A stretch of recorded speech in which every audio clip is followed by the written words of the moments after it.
Hello students, welcome to my channel True Dreamers Study Point. I am Shekhar Prajapati from Gateway International School, Bhadra.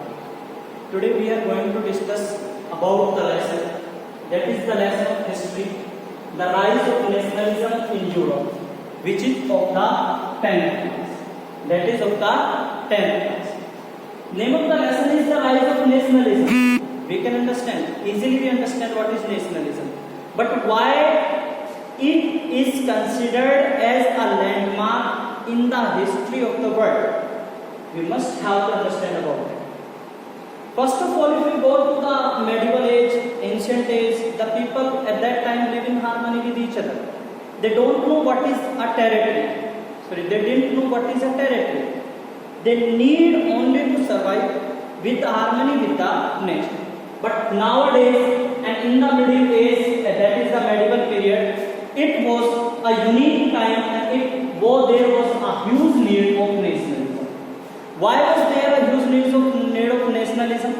समझिए, this is country A.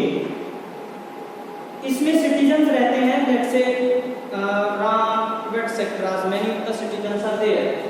They know only how to live a better life, not anything else. But now what is the problem? एक बाहर से व्यक्ति आया, कोई व्यक्ति आया बाहर से, मान लीजिए ही इज मिस्टर बी, ये बाहर से आया, इसने इसके ऊपर क्या किया? इसने इस कंट्री के ऊपर अपना अधिकार, एक तरह से इस कंट्री को या इस कंट्री के कुछ पर्टिकुलर लोगों को क्या अपने अधीन बना, और इसने अपने पर्सनल इंटरेस्ट के लिए क्या किया? उन लोगों से अलग अलग तरह के वर्क कराने लगा, which might not be in favor of these people. हो सकता है वो इस कंट्री के लोगों के फेवर में ना हो. तो जब तक ये कंडीशन कैसी रही, ये कंडीशन बेयरेबल रही, तो क्या हुआ? ये लोग उसे बेयर करते रहे. उसके बाद लेकिन जब ये अनबेयरेबल हो गए तो लोगों को क्या लगा? उन्हें लगा कि there is a need to what, to get the people away from the deep sleep. जो लोग सो रहे हैं उन्हें जगाने का समय आ गया. अब एक व्यक्ति के साथ बुरा हो रहा है, दूसरे व्यक्ति के साथ बुरा नहीं हो रहा है, तो इन लोगों को लगा कि अगर मेरे साथ मेरी टेरिटरी प्रभावित हो रही है, how the person who is not related to me but is the person of my country, मैं उसे किस तरह से अपनी इस सोसाइटी में, अपने इस एक्ट में, अपने इस कार्य में उसे साथ लेकर आऊं. तो उस समय लोगों को जरूरत किसकी पड़ी? A word which is known by the name of nationalism, that is the राष्ट्रवाद. चाहे बुरा किसी के साथ हो रहा है, वो इंडिविजुअल नहीं, वहां पर लोग किस बारे में सोचते हैं? The entire human being. ठीक है, चलिए समझते हैं. What is nationalism? A belief system that generates the sense of common identity. एक ऐसा सिस्टम, बिलीफ सिस्टम मीन्स एक ऐसा बिलीफ सिस्टम जिसमें लोग सोचते हैं, जो क्या करता है? जनरेट करता है एक सेंस ऑफ कॉमन आइडेंटिटी.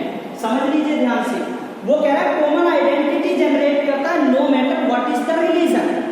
एक कंट्री में अलग अलग रिलीजन के लोग रह सकते हैं, but first of all as India is my country, so I will first of all what is my identity, that is India. What is my identity, that is India. तो nationalism क्या है? Belief system है जो generate करता है common identity. Common identity among the member of nation. उस nation, उस राष्ट्र के जो मेंबर है उनके बीच एक कॉमन आइडेंटिटी को जनरेट करता है. This is known by the name of nationalism. अब लेसन का नेम है नेशनलिज्म. तो नेशनलिज्म को समझने से पहले मैं समझूं कि नेशन क्या है. What is a nation? एक राष्ट्र क्या है? नेशन. अब नेशन की different definitions are there which are provided by many historians and political scientists as well as some philosophers. So some are mentioned here. First definition, that is Ernest Renan in 1882. ये एक कौन थे? He was a historian, a philosopher. A nation is culmination. क्या कहा उन्होंने? A nation is a culmination of long past, means एक लंबे past का क्या है? सार है, जिसमें क्या होता है? Of endeavours, sacrifice and devotion, जिसमें लोगों ने बहुत अच्छे कार्य किए, सैक्रिफाइस किए और अपने राष्ट्र के लिए डिवोशन. उसे उन्होंने क्या कहा? नेशन। नेक्स्ट है बेनेडिक्ट एंडरसन, एक अमेरिकन पॉलिटिकल साइंटिस्ट थे जिन्होंने 1991 में क्या कहा? उन्होंने कहा nation is an imagine political community. इन्होंने नेशन को क्या बताया? एक इमेजिन पॉलिटिकल कम्युनिटी बताया। और इन्होंने क्या कहा? As both inherently limited and sovereign. उन्होंने कहा ये दोनों तरह से क्या है? इनहेरिटली लिमिटेड है और दूसरा सॉवरेन। ठीक है। नेक्स्ट डेफिनेशन थी that is Otto Bauer, Austrian socialist थे। इन्होंने 1907 में ये डिफाइन किया था the totality of the people who are united by common faith और हिस्ट्री। इन्होंने कहा टोटलिटी ऑफ द पीपल, जितने भी लोग रहते हैं जो बंधे हुए हैं, जो एक साथ बंधे हुए किससे? एक कॉमन फेथ से या हिस्ट्री से, जिनका एक कॉमन, सभी का एक समान या कॉमन, उनका एक जैसा इतिहास है। So that they possess a common character, जिसकी वजह से उनका क्या होता है? कॉमन कैरेक्टर होता है। ठीक है। नेक्स्ट दैट इज फिफ्थ, जेवी स्टालिन, सोवियत पॉलिटिशियन, 1913 में इन्होंने मेंशन किया था। इन्होंने कहा था nation is an historically evolved stable community. इन्होंने कहा कि हिस्टोरिकली इवॉल्व्ड, जिसका एक इतिहास है, वो इतिहास उभरकर सामने आया है। Stable community of language territory, language territory, उस टेरिटरी की लैंग्वेज के आधार पर इकोनॉमिक लाइफ, वहां के लोगों की इकोनॉमिक लाइफ कैसी, और psychological makeup manifested in community of culture, manifested in community of culture. So it is the definition of a nation by J.V. Stalin, a Soviet politician. Now the definition that I prepared is what? A nation is a territory. एक nation क्या है? एक territory है, एक क्षेत्र है, which is defined, जो क्या होता है? परिभाषित होता है by its common cultural and linguistic aspects, जो इसके कॉमन कल्चरल, उसके सांस्कृतिक and linguistic aspects of its people. एक नेशन क्या? एक नेशन एक कम्युनिटी है, एक टेरिटरी है, जो डिफाइन होता है इसमें रहने वाले लोगों की भाषा और उनकी संस्कृति के आधार पर। ये तो डेफिनेशंस जो मैंने मेंशन किए हैं। एक तो डेफिनेशन हो रहा है, जैसे एक डेफिनेशन विल किमली का, एक कैनेडियन फिलोसोफर्स थे, उन्होंने भी दी थी। उन्होंने कहा था a historical community more or less institutionally complete occupying a territory is called a nation. There are many definitions. So अब हमें समझ आया कि एक नेशन क्या होता है, एक नेशन क्या होता है।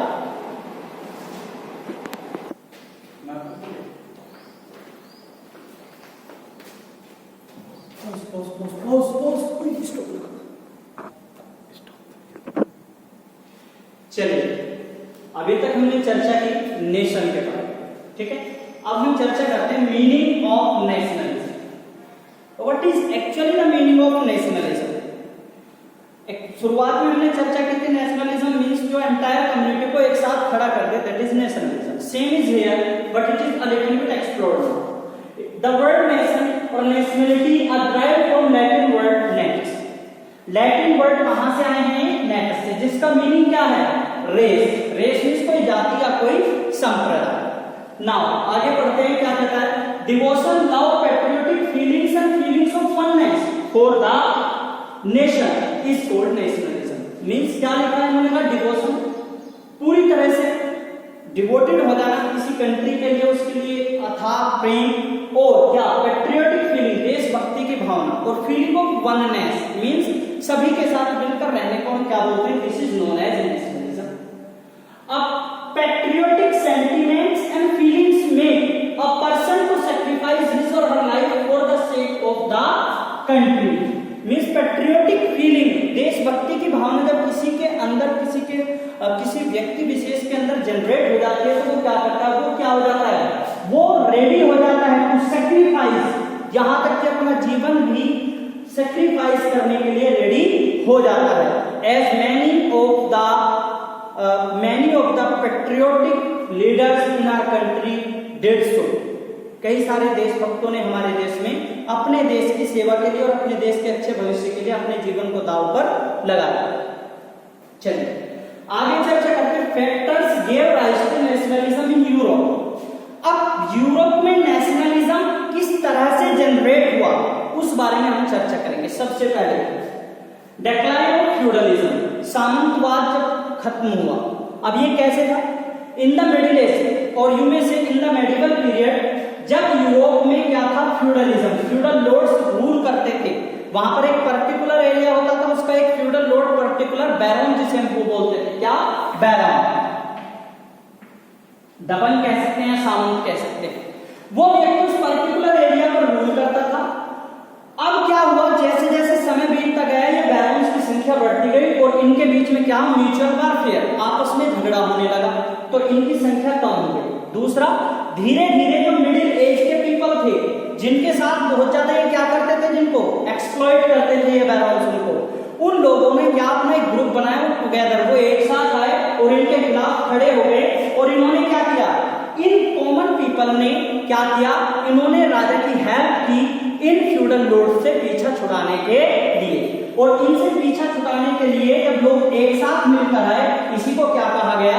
इसी की वजह से नेशनलिज्म का राइज हुआ यूरोप में। तो पहला क्या है? Decline of feudalism. Next is weakness of papacy and Roman holy empire. अब ये पेपेसी क्या नई टर्म आपको मिली होगी? Papacy means pope of the church. Church में जो पोप होते थे, और होली रोमन एम्पायर जो था।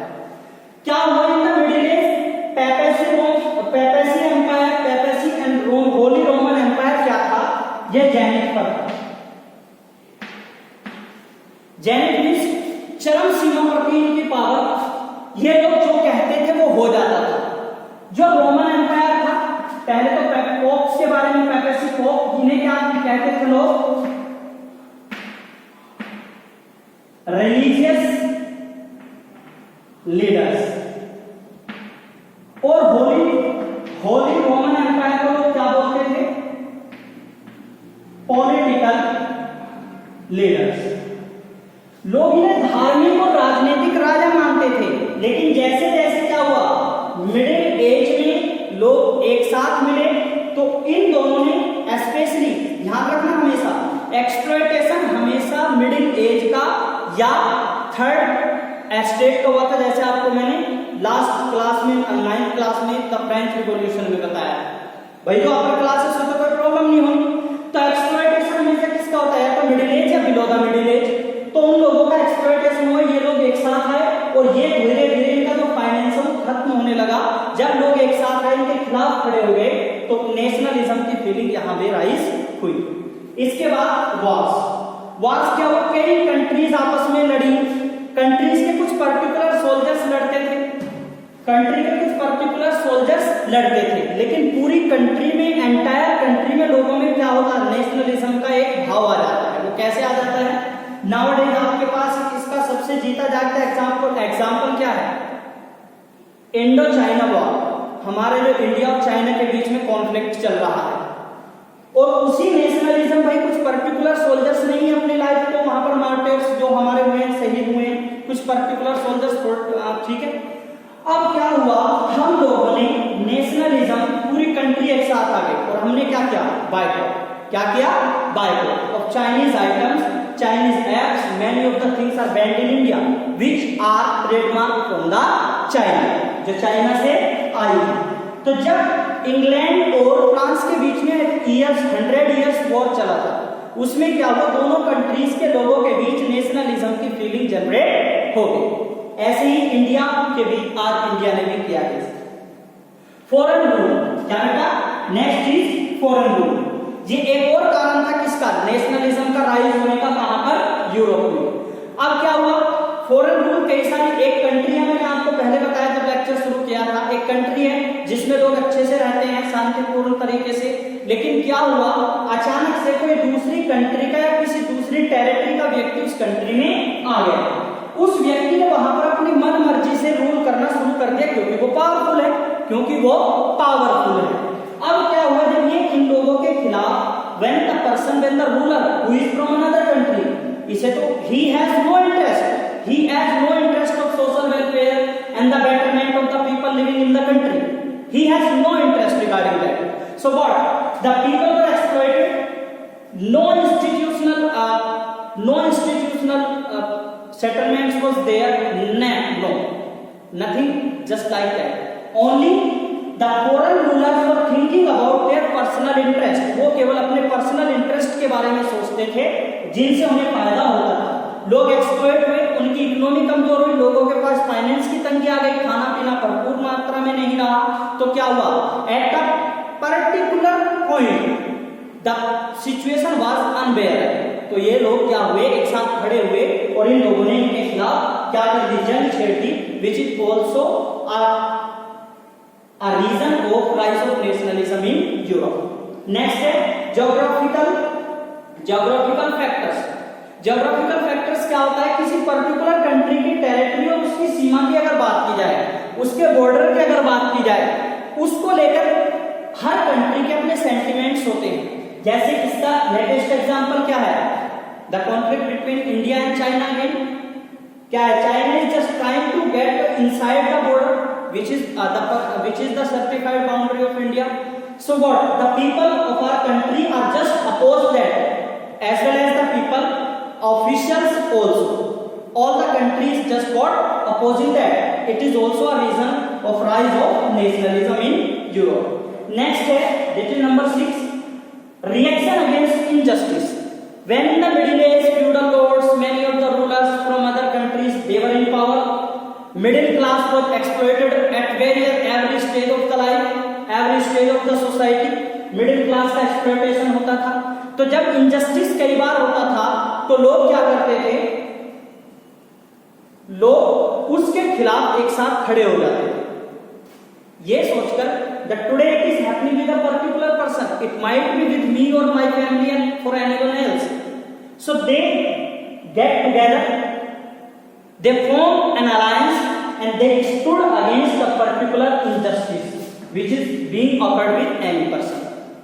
And it is also one reason for nationalism which rose in Europe. Next is contribution of great writers. Many of the writers were there in Europe. J.B. Mills, Benedict, Rousseau, Montesquieu, Voltaire. These writers wrote many remarkable ideas of liberty, fraternity. They awakened the people from a deep sleep. इन लोगों ने इन writers ने लोगों को गहरी नींद से जगाया था. इन्होंने बताया था कि what is liberty, what is fraternity. तो लोगों ने इनकी राइटिंग्स को जब पढ़ा तो वो लोग समझे कि भाई क्या, what is the nationalism. They stood for the sake of their country, which is also one of the reason of what? Rise of nationalism in Europe. Next, the French Revolution. ध्यान से समझिए. It is first ever reason in Europe and entire world. अगर मैं कहूं कि French revolution सबसे पहला कारण था जो पूरी वर्ल्ड में सबसे शुरुआत में जिसने नेशनलिज्म को क्या किया था, नेशनलिज्म राइज हुआ था, जिसकी वजह से फ्रेंच रिवॉल्यूशन के बाद ही entire Europe, not only in Europe as well as in the entire world, what the nationalism was rose. Nationalism feeling was generated in the mind of the people. अब ये फ्रेंच रिवॉल्यूशन क्या था? Bourbon dynasty, Louis XVI and his ancestors were ruling in the France. They were only thinking about their personal interest. They were thinking only about their personal interest. The interest of the people, interest of the third estate was totally neglected. The people of third estate made alliance. They stood against these monarchs as well as Louis XVI. They stood against Louis XVI and they announced the revolution against the French rulers at that time, which was the Bourbon dynasty.